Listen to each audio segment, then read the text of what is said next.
a gente entra aqui numa outra subcategoria, que é a formatação de dados. A ideia é gerar pontos Snap para requisitos relacionados à estrutura, ao formato ou informação de configuração de uma transação, não diretamente relevante para a funcionalidade na visão do usuário, né? Então, por exemplo, colocar parênteses num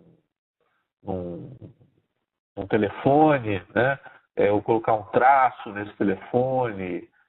A questão dos idiomas também é colocado aqui. Você fazer criptografia, descriptografia, tudo isso é capturado nessa subcategoria, né?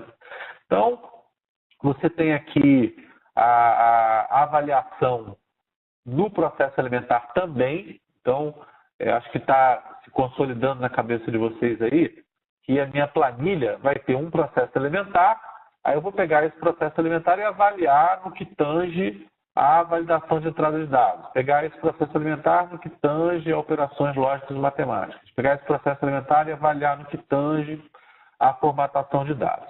Se a lógica, né, os requisitos associados a esse processo alimentar for conversão de tipos, né, de numérico para alfanumérico, texto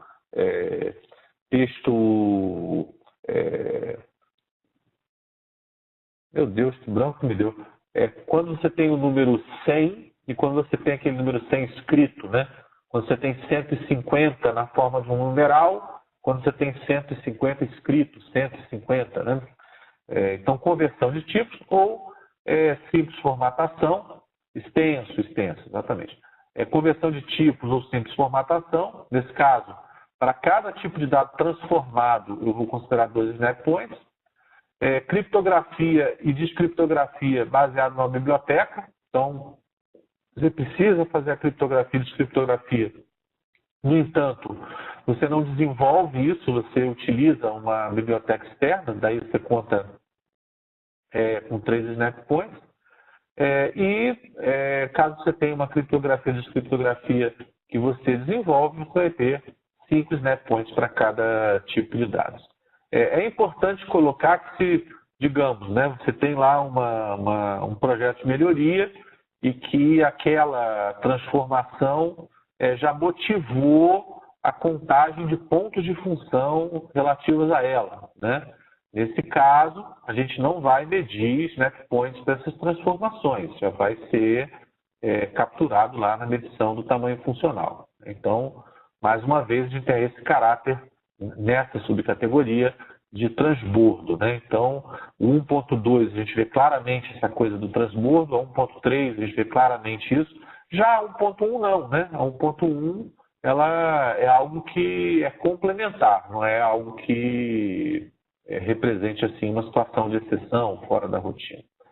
Então, alguns exemplos aqui de transformações simples: converter texto para valor ou valor para texto, por extenso, converter string para valores, formatação de dados exigidas para requisitos de reporte, né? Colocar pontos, colocar separadores decimais.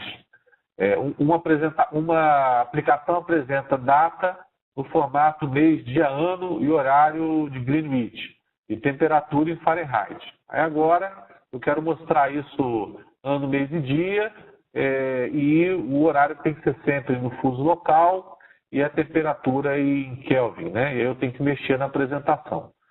Na nossa cultura, né, de uso de ponto de função, uma melhoria como essa, por exemplo, aqui, tipicamente vai ser medido em pontos de função, né?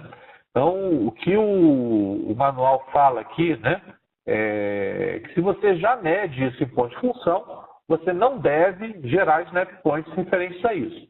No entanto, se você não mede isso em pontos de função, é aqui que você vai medir isso, né? Aqui a Vládia... Vládia, desculpa, ontem eu achei que seu nome era Gládia, perdão. A Vládia colocou externa, significa externa à empresa ou à aplicação.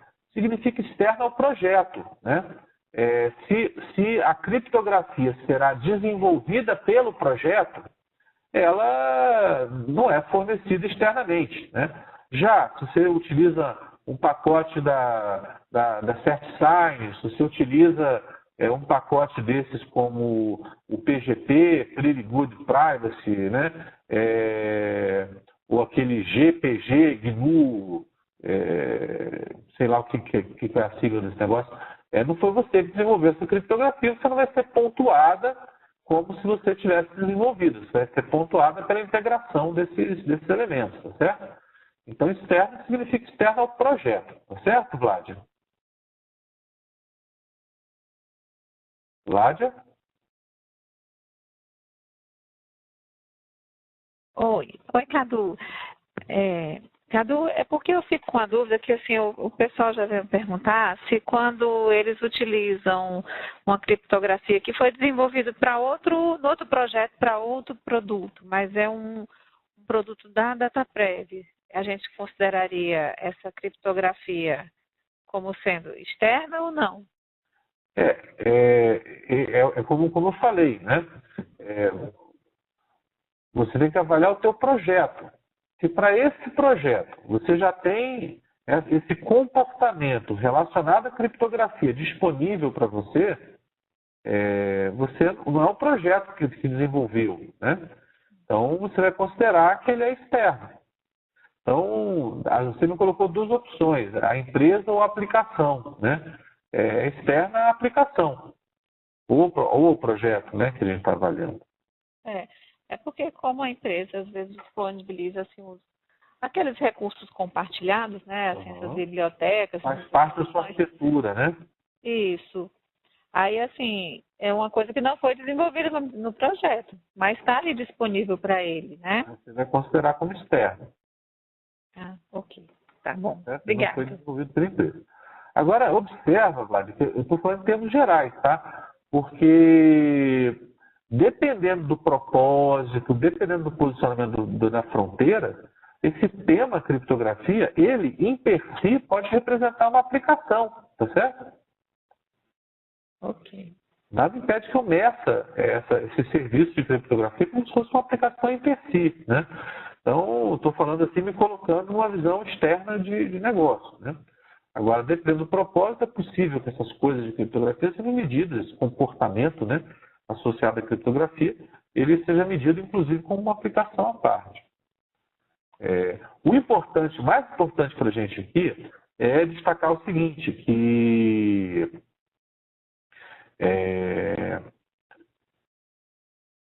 o caráter complementar, né?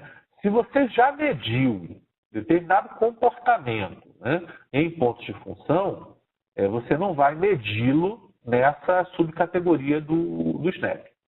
Então, isso aqui é para ilustrar o caráter assim, de transbordo, né, dessa coisa. Já o 1.1 não. O 1.1 não tem esse caráter de transbordo. Então, formatação de dados.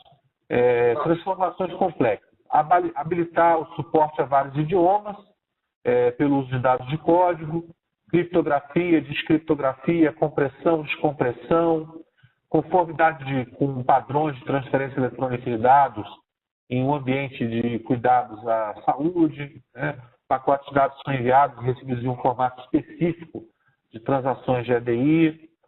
Quem trabalha com automação, né? Aquela ISO 8583, por exemplo, formatos de intercâmbio de dados, XML para outros formatos, de outras formas de intercâmbio, preparação de metadados para vários requisitos de tela ou visão, no caso de aplicativos de DW, de BI, e transformações, preparações típicas que a gente tem na geração lá dos cubos de um DW. Né? Então, a ideia é a gente capturar essa complexidade no SNAP. Né? Então, qual que é a nossa... Pois não, quem fala? Antônio Bezerra, para aí. Vou dizer, diga lá. Caso é o seguinte, uma vez cobrado ponto SNAP para essas validações, formatações, Perfeito. nada está prévio, você pode cobrar isso novamente, embora considerando como se fosse externo ao projeto? Observe que, não sei se a palavra novamente, eu gostaria da gente lapidar um pouco sua pergunta antes da gente seguir em frente, tá bom? Observa que novamente implica que você está pagando por uma mesma coisa duas vezes, né? Concorda? Sim. Quando a gente fala novamente, a gente está dizendo pagando por uma mesma atividade, por o mesmo produto duas vezes.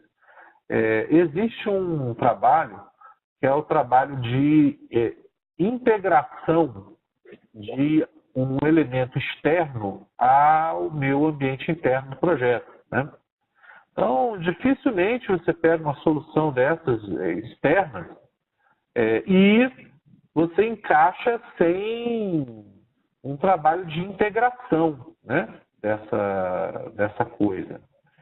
Além do trabalho de integração, você tem o trabalho de validação para avaliar a eficácia daquela instalação, vamos dizer assim, né? Então, eu penso que o novamente não se aplique, porque mesmo que eu tenha um pacote pronto, mesmo que eu tenha na minha biblioteca de recursos compartilhados, né? Recursos de criptografia, recursos de empacotamento de mensagens ISO 8583, né? Ainda que eu tenha esse tipo de pacote, eu tenho um esforço de integração e acomodação desse pacote ao meu projeto. E por isso que, na sua pergunta, eu não concordo com a palavra novamente e por isso eu tenho dificuldade até de respondê-la, certo? Perfeito. Mais alguma consideração, senhores? Então, eu vou separar aqui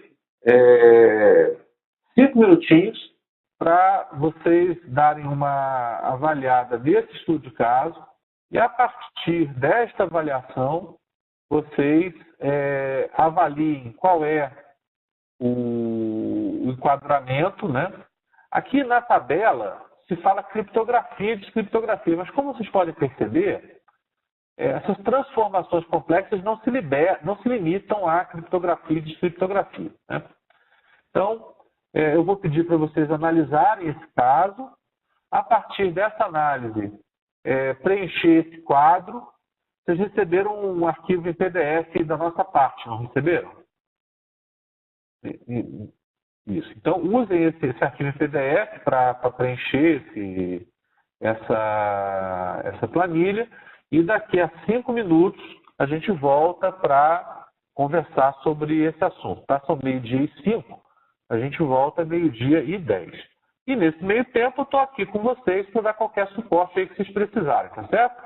Lição dada. Esses exercícios, eles são bobinhos, mas eles são importantes, porque são eles que vão nos ajudar a entender de uma forma mais prática, né, a aplicação do método.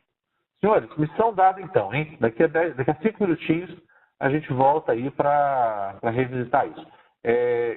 Exatamente, eu vou voltar para o slide anterior para ficar mais fácil aí para vocês trabalharem, tá? Pronto.